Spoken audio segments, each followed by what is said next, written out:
The updates for Rust on console have been progressing incredibly slowly so far, but one thing we know that is eventually going to happen is the addition of community servers. Hey everybody, my name's Ben, we are the Beard Guys, and welcome back to another Rust console video. Today we are going to talk about the upcoming custom servers for Rust and discuss what features we want to see in them. The ability to host your own server with custom settings, or just to be able to play on one of those servers hosted by someone else, is something that I and many others are really looking forward to. It's also something that I think will help throw some life back into a game which is really suffering at the moment from a lack of updates and content. A few days ago I spoke with Pedro, the community manager from Double 11, the team behind Rust on console, and he said if I took some community feedback on the features that players and hosts of community servers would like to see, then he would pass that along to the relevant teams. So that is the goal of the video today, to gather your thoughts on what features you think are important for privately hosted Rust servers, as well as me talking about some of the things I would like to see. Make sure you write in the comments down below what you would like to see on Rust console community servers, whether as a player, a host, or a server admin. There is no currently announced timeline for when we can expect these servers to be released, and given the slow pace of development so far, it's not likely to be for quite a while yet, but it's certainly worthwhile to take the opportunity we have to send some ideas over to the team. One of the notable things that D11 said early on was that they wanted private servers to be manageable entirely from within the game itself. This is as opposed to having maybe an app or a web browser interface that you would use on a PC to set things up and then play the game through your Xbox. This could be a good thing if executed well, but it does concern me given how this might limit the available feature set or make moderation and configuration a bit of a slow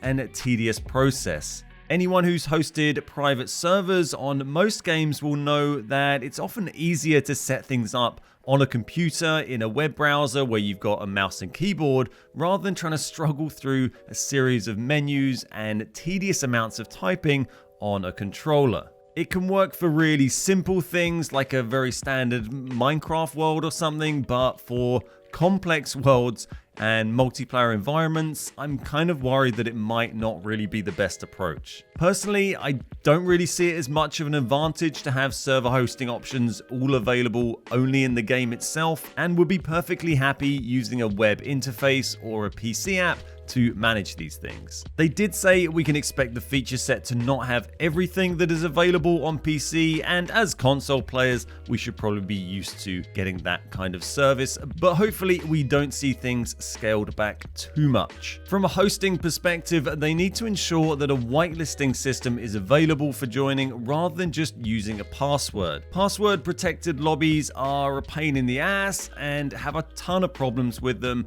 They make it possible for people to just share the password with whoever they want. If you want to change it, then you have to communicate it to everyone who plays, and it's just really awkward and cumbersome to use passworded lobbies only. So we need the option to be able to whitelist and blacklist and ban players, and that's going to make it much easier to manage private servers. Hosts need to be able to easily manage who is allowed on a server and who is not, and also be able to actively moderate and manage it on a real-time basis. This means being able to allocate admins who have the ability to view logs of what has been happening on the server, to move around the server freely and ban people in-game, and also to have the power to roll back the server to a previous saved state. Without being able to view logs, there's going to be loads of accusations thrown around by players, and it's going to be impossible for admins to really do their job without being able to look at exactly what happened. One thing that might be tricky is how they manage admin controls in-game. Traditionally, you would moderate things in-game using console commands,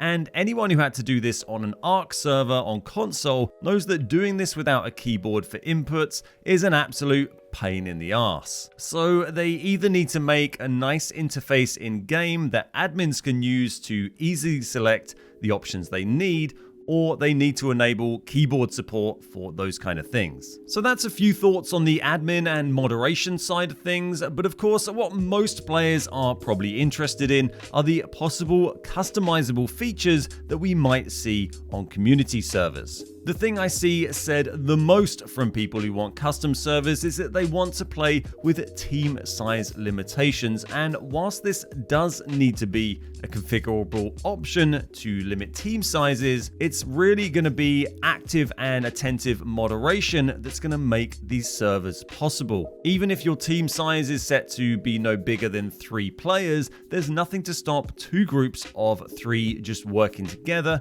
unless you have admins on the server who are monitoring things every day and banning people who breach those rules. So when we do see community servers go live, there's going to be a huge need for active and fair admins to keep an eye on things, as well as a lot of patience for dealing with the many accusations of teaming. As for some of the more obvious customizable settings we need, we'll all want to see adjustable gathering rates, customizable wipe days and times, the unlocking of all BPs, and also disabling of certain blueprints. This could allow you to have a prim-locked server or to play a prim-locked wipe event for your server, which I think could be pretty cool. Many players will also want to see the options to have offline raid protection in some manner, as well as potentially even blocking PvP in certain areas of the map. This will be especially important for those who want to run RP focused or more casual servers, but you could also manage this by only letting trusted players onto your server and just moderating things in a manual way. Another thing that many players said they want to see in custom servers is a gun training mode. I'm not sure exactly how they would get this to work on console, as I can't imagine we'll get a rich enough feature list to allow the creation of the kind of gun training servers you see on Rust PC. They're really heavily modded, and I just don't really see that being a possibility for console. I think we will be able to make some kind of version, and I think people are going to have to get creative with the tools that we've got to try and create some kind of gun training areas. I've already seen examples on official servers of big teams making their own PvP training arenas, so there's definitely scope for it to happen once we get custom servers with a few more rules. As I've talked about before, I think community servers will be the saving grace of this game, which is currently in a bit of a rut due to the complete lack of any significant updates so far since release. I've got a ton of content I want to make for Rust console, but a lot of it is currently on hold until they get the game in a better state. I think a lot of us were hoping when the game came out that it would follow a similar pattern as Rust PC, where we'd see monthly interesting content updates and it'd just be a nice, regularly updated game, always creating a little bit of freshness and keeping things interesting. Unfortunately, what we've seen is about 2.5 months since release now, we've had 2 very minor bug fix updates, and we've got another bug fix update coming, which has been delayed massively and is still not out yet. So it is looking like we could well hit 3 months since game release before we see any content whatsoever added to the game. Given the cost of the game in the store, I don't think this is really acceptable. I think maybe if this had been a free on Game Pass or about 20 quid, 20 bucks, then maybe we'd give them a pass on that, but 3 months with no content is really starting to push it for me. Given the update schedule so far, I wouldn't expect to see community servers for a while yet, but hopefully when they do, they will have the features we need to make Rust on console exciting to play again. So that's everything for today. As I said earlier, please leave your comments down below on what features you would like to see in custom servers as a host, admin, or player, and make sure you also upvote the comments that you like the most to help push them up to the top. Thanks very much for watching. Don't forget we have a bunch of Rust console tips and tricks videos already up on YouTube if you want to check them out, and I will see you next time.